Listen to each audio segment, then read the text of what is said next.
Bien, entonces todo esto ya lo vimos, todo esto ya lo vimos, todo esto ya lo vimos.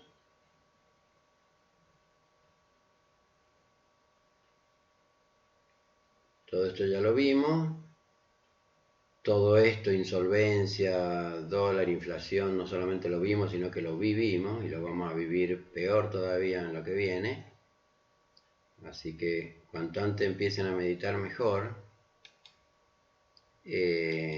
Todo esto lo vimos.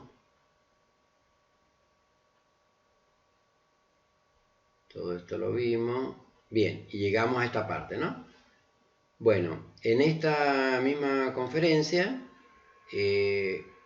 justamente Daniel estuvo en esta conferencia. Él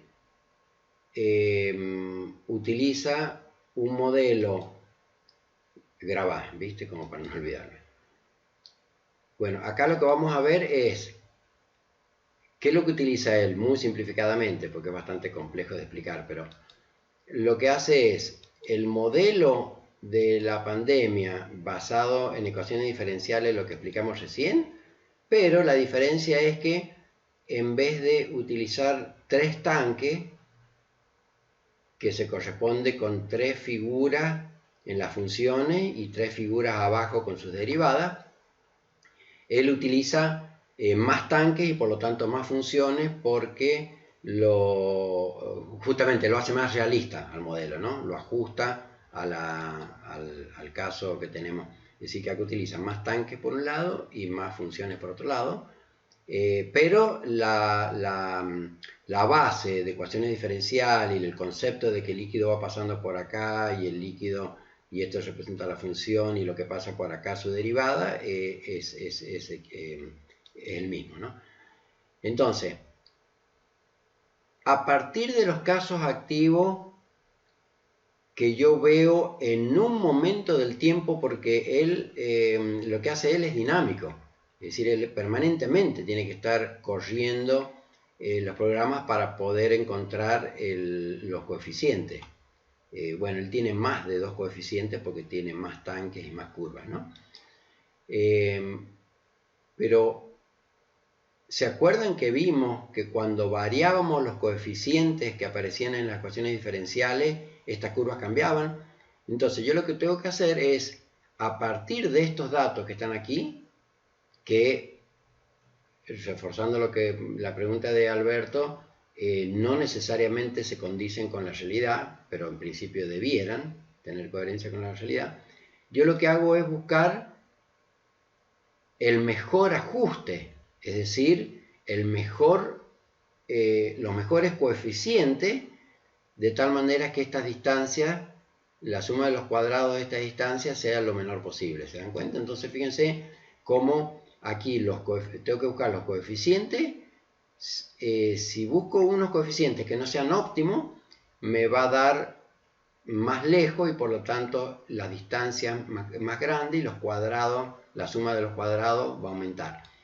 ¿Y cómo lo resuelve? Bueno, con eso que vimos antes de mínimos cuadrados, y utiliza precisamente el gradiente descendiente, que creo que ya todos lo tienen claro, y si no lo tienen claro, ¿se acuerdan que era la técnica de que iban creciendo, iban moviéndose no en la dirección del gradiente que va subiendo, sino que me muevo en la dirección contraria al gradiente que va bajando, y de esa manera encuentro el mínimo, ¿no?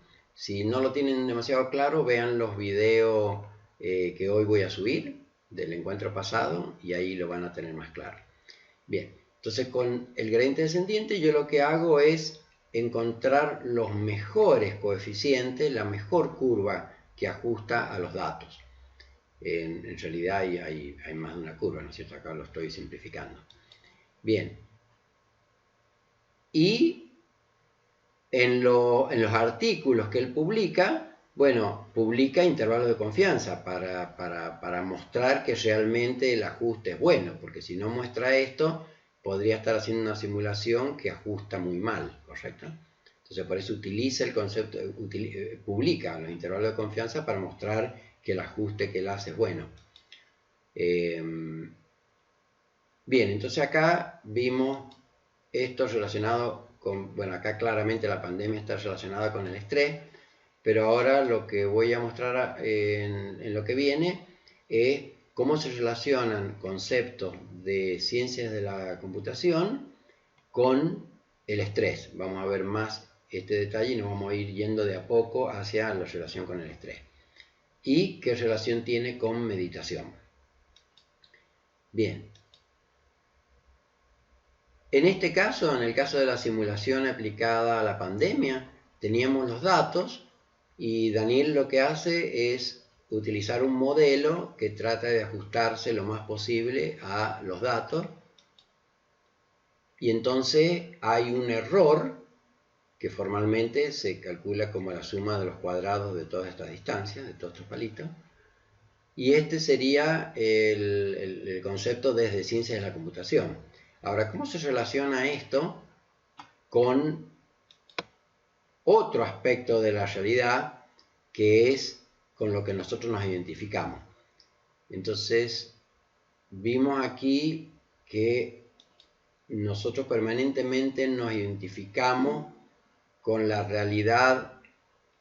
Consulta, no se tienen datos futuros. ¿Cómo se conoce? Ay, me perdí, a ver.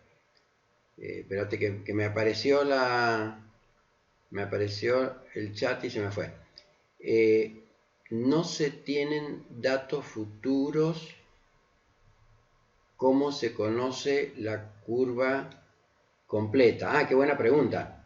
No se escucha, Francisco. Hola, hola, hola. Ahí sí. Ahí sí. También. Sí. Bien. Está excelente la pregunta. Dice, ¿la están leyendo todos, chicos? ¿O la releo? Dice, consulta, no se tienen datos futuros. ¿Cómo se conoce la curva completa? Está muy buena la pregunta. Vamos un poco para atrás. Entonces, supongamos que estamos en un momento del tiempo que es este. ¿Están viendo ahí? O supongamos que estoy en este. Supongamos que estoy en este punto. Estoy en este punto. O en este punto. Si estoy en este punto, yo cuando ajusto, si tuviera todos estos puntos hasta aquí, es más fácil ajustar. Cuando solamente tenemos parte de los puntos, supongamos que el tiempo en el que estamos evaluando el modelo es este punto, entonces yo cuando ajuste la curva completa la voy a tener, porque el modelo, cuando encuentre el beta y el gamma me va a dar el modelo completo. Sin embargo, esta parte donde sube y después baja va a ser muy diferente, va a ser una muy mala aproximación, es decir, va a ser muy diferente a lo que realmente ocurre en el futuro. Pero ¿para qué me sirve hacerlo? Para darme cuenta, por ejemplo, que está subiendo con una curva exponencial tremenda.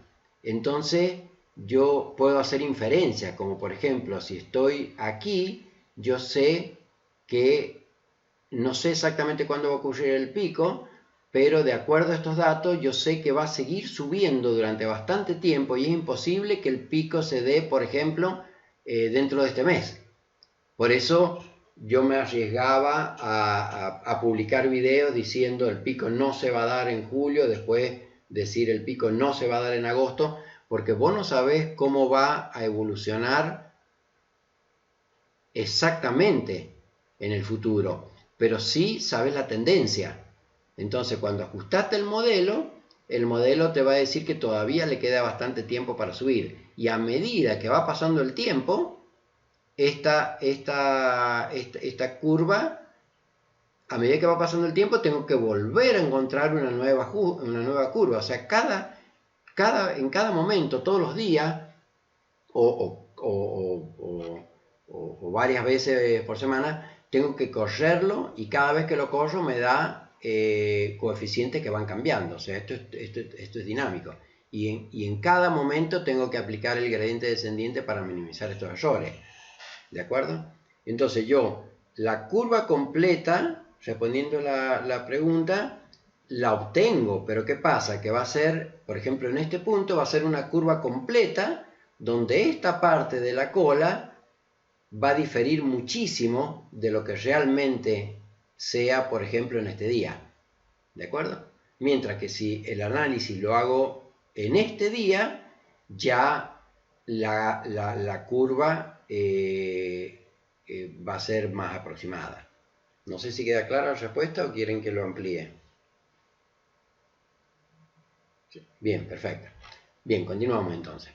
Es decir, esto, tanto en el caso del modelo que yo utilizaba, como el modelo de Daniel, y lo interesante es que en aquella época nos llamábamos por teléfono, nos mandábamos WhatsApp varias veces por semana y nos daban valores muy parecidos del R0, que en realidad es el RT, y etc. O sea que los modelos sirven para predecir, no con exactitud, pero sí para marcar tendencias y saber si hay que cuidarse más o hay que cuidarse menos. Bien, pasamos entonces, volvemos a esta parte. ¿No hay más preguntas de lo anterior? Bien, pasamos entonces. Entonces, el detalle es que este error es bastante pequeño. ¿Cómo sé que este error es pequeño? Bueno, porque los intervalos de confianza marcan que este es un ajuste bueno, ¿de acuerdo? Que el tanto por ciento está dentro de Bien, vamos ahora a relacionar estos conceptos con el control del estrés y cómo desde el punto de vista del budismo explican las causas del sufrimiento, ¿no? Bueno, ya habíamos explicado antes que nosotros nos identificamos con esta realidad asociada a la mente consciente. ¿Por qué? Porque la mente consciente es de lo único que tenemos acceso. Nosotros no tenemos acceso y no le entendemos a la mente subconsciente, ni tenemos acceso mucho menos a todo esto que al final, como dice Einstein, el campo es la única realidad, o como dice Tesla, si quieres encontrar los secretos del universo, piensa en términos de energía, frecuencia y vibración. O sea que la realidad es tremendamente más compleja, millones de veces más complejo que nuestra limitadísima percepción. Sin embargo, nosotros, como es lo único que conocemos, bueno, esto lo conocemos de manera teórica, pero el problema es que vivimos acostumbrados a tocar una mesa que parece que no hubiera espacio, bueno, y todo el mundo sabe que hay electrones girando y que la mesa es en un enorme porcentaje hueco, ¿no? Sin embargo, estamos tan identificados con esta realidad que a partir de esta realidad creamos un modelo que es la realidad virtual que vemos, muy diferente a la verdadera realidad, que es esto muchísimo más complejo. Entonces nosotros estamos permanentemente dentro de nuestra cabeza creando un modelo y le asignamos mucha confianza a este modelo. Es decir, bueno, por eso las peleas entre las parejas y entre los políticos y entre todos, porque cada uno ve su modelo y le cuesta entender el modelo del otro, y en realidad ninguno de los modelos están ni cerca de lo que es la verdadera realidad, ¿no? Y el problema es que le asignamos demasiada confianza a este modelo que nosotros creamos. Es más, a medida que pase el curso y yo les vaya explicando, en la medida que yo lo entiendo, ¿no?, estos conceptos de las causas del sufrimiento y cómo influye la meditación, ustedes no tienen que creerme nada. Simplemente vean si va habiendo coherencia y compárenlo con el modelo que tienen ustedes, y a medida que pase el tiempo, simplemente lo que hay que hacer es tener mente abierta. ¿Por qué hay que tener mente abierta? Porque esta realidad es demasiado compleja y nosotros estamos demasiado convencidos de la realidad que nosotros percibimos, ¿de acuerdo? Entonces por eso no tienen que creerme nada de lo que yo les digo, pero tampoco tienen que creerse demasiado lo que ustedes piensan, ¿no? Esa es una de las bases del budismo, que no tenemos que confiarnos. Yo no me puedo, en cuanto yo me dejo de confiar un poco, necesito tener algo de confianza en mí para poder actuar en la vida en modo operativo, ¿no es cierto? Si viene un ladrón y veo que me va a robar, tengo que salir corriendo.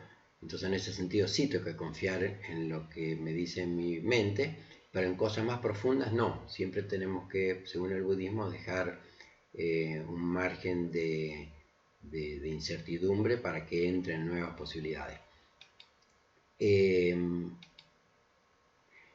Entonces hay una tremenda distancia entre el modelo que nos construimos asociado con esta identificación, con la mente consciente, y lo que ocurre en la realidad. Entonces esta distancia es enorme, no es como en este caso, como en el modelo matemático, que hay un error pequeño, sino que este error es gigantesco. Y según el budismo, esa distancia gigantesca es el origen del sufrimiento, y ahora vamos a explicar de la manera como lo hace el budismo. No lo quiero convencer, simplemente, es más, esto tampoco niega a otras religiones. Lo que pasa es que a mí me gusta este enfoque porque es el que más se puede relacionar con temas de ciencia, mientras que las otras alternativas son más difíciles de relacionar con ciencia, ¿no? Entonces ahora lo que voy a explicar es cómo el budismo explica las causalidades donde un factor va influyendo en otro, y esas causalidades terminan originando el sufrimiento. Esto es lo que voy a explicar ahora. Bien. Entonces esa distancia enorme es la que termina causando estrés y sufrimiento. Y ahora, con técnicas de meditación, no solamente en el budismo, sino en el hinduismo y a partir del mindfulness, con técnicas totalmente seculares que no están relacionadas con la espiritualidad, también logro, en teoría, reducir el estrés. Entonces voy limitando esta realidad virtual que estoy viviendo. Hay un video que se los voy a pasar de redes que dice por qué el cerebro nos engaña, y es otra razón por la cual no tenemos que creernos tanto lo que pensamos, porque no solamente vivimos en una realidad extremadamente compleja de altísima resolución, y lo que nosotros percibimos es una realidad totalmente pixelada, con resolución extremadamente baja.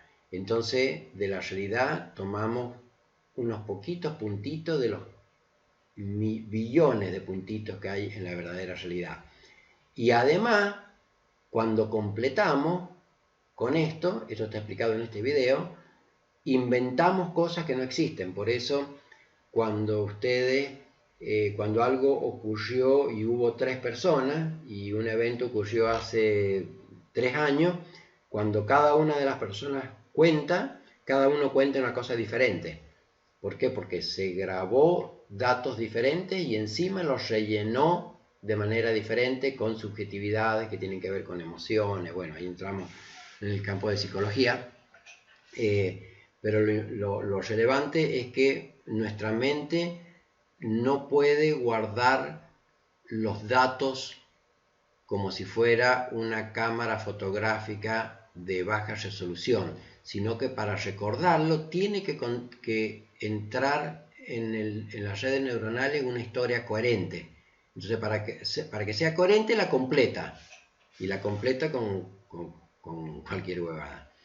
Entonces cuando la completa, o sea que hay 2 niveles de distorsión: cuando selecciono una cantidad muy pequeña de datos y luego cuando completo con mi subjetividad. Por eso es que las personas podemos pensar de manera tan diferente. Bien, entonces con esta técnica de meditación lo que tratan es de conseguir reducir esta distancia y con ello reducir parcialmente el estrés. Entonces ahora lo que vamos a explicar es estas causalidades. Por un lado estamos lo que creemos que somos, asociado a esta mente consciente limitada, que, como explicamos antes, nos da la idea de que hay una clara separación entre lo que soy yo y todo el resto que no soy yo, que es lo que en el budismo le llaman el falso yo, o el ego desde el punto de vista del budismo, porque en psicología está más asociado a egoísmo y a otras. Acá el concepto del ego es más asociado a un yo individual, separado del resto, que le llaman el falso yo. Y por otro lado está lo que realmente somos, que es muchísimo más complejo y además está integrado, según el budismo, al resto del universo. Entonces, ese falso yo, esa identificación conmigo mismo, hace que todo lo que ocurre en el mundo externo, yo lo juzgo como bueno, como malo, en función de cómo me afecta a mí. Entonces, yo soy la referencia, cómo me afecta a mí, si me favorece o me desfavorece. Esa referencia del yo es lo que genera el egocentrismo, es decir, el centro de mis juicios. Si algo es bueno o algo es malo, es cómo me afecta a mí. Entonces, a partir del yo o del ego pasamos al egocentrismo. Esto genera egocentrismo. La obsesión que crea la ilusión de un yo aislado. Y esto conduce a estados aflictivos. ¿Por qué conduce a estados aflictivos? Porque el modelo que yo me creo, al no ser consciente de que puede ser muy diferente a la realidad, cada tanto el modelo que yo me invento o que se inventan mis redes neuronales no condice con lo que sucede en la realidad. Entonces, la novia que tuve pensé que iba a ser de una manera y me encuentro que de otra manera. Yo pensaba que iba a aprobar el parcial y que iba a aprobar el examen y no lo apruebo. Pensé que no me iban a robar y un ladrón me robó. Entonces ocurren un montón de cosas donde hay una distancia grande entre el modelo que yo me creo y la realidad, y esa distancia va creando estados aflictivos. Y esto se repite y se repite y se repite y se repite. Esta repetición de estados aflictivos, ahora vamos a las redes neuronales y la vamos a relacionar con las redes neuronales no solamente biológicas, sino con la idea de redes neuronales como las estudiamos en informática. Esta repetición de estados aflictivos, que cuando uno va pasando de la niñez a la adolescencia y después a la vida adulta, bueno, este es un video en realidad hinduista, pero hay muchas cosas comunes que tiene el hinduismo y el budismo. Hace una comparación donde cuando llueve el agua fluye por el cañón erosionando la tierra y haciendo el cañón cada vez más grande. Entonces, cada vez que llueve y cada vez que pasa el agua, va agrandando este cañón y, es decir, estamos repitiendo y repitiendo y repitiendo estos estados aflictivos. Entonces este cañón se va agrandando y eso va creando patrones de conducta. Entonces yo paso de comer un poco de más o demasiado dulce o demasiado helado, lo que sea, un poquito, paso a hacerlo de manera más compulsiva y ya pasa a ser un patrón de conducta.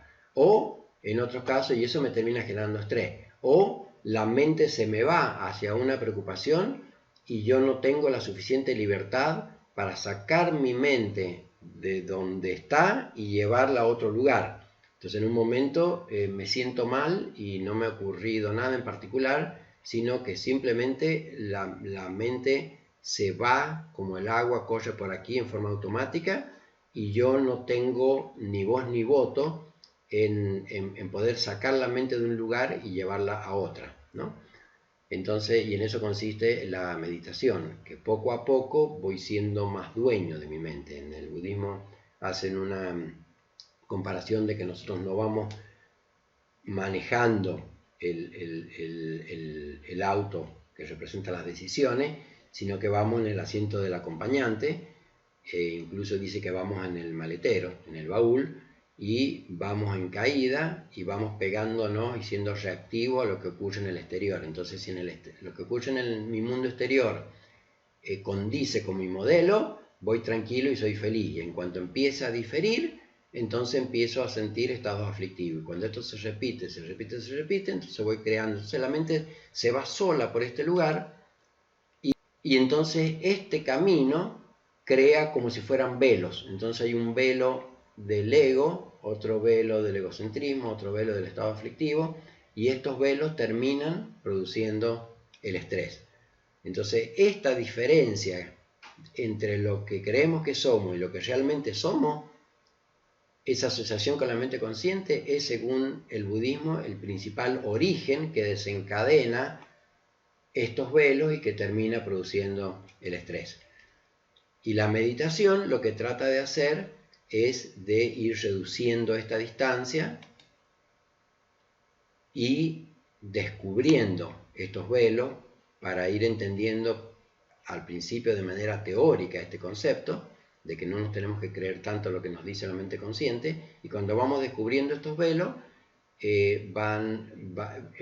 vamos solucionando la causalidad. Entonces podemos apagar el fuego cuando recién empieza y no cuando ya la casa se incendia, cuando llegamos al último punto. ¿Qué relación hay acá con ciencias de la computación? Bueno, acá otra vez me ayudó Oscar,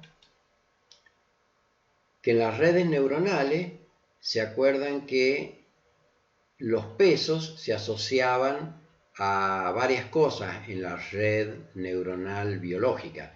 Se asociaba a la mielina, que sería como el plástico que recubre el cable, ¿se acuerdan? La cantidad de neurotransmisores que pasan de una neurona a otra, noradrenalina, dopamina, etc. Otra era la intensidad de corriente que pasaba por el cable. Entonces, esta repetición lo que hace es pasar varias veces. Voy a sacar el WhatsApp porque me está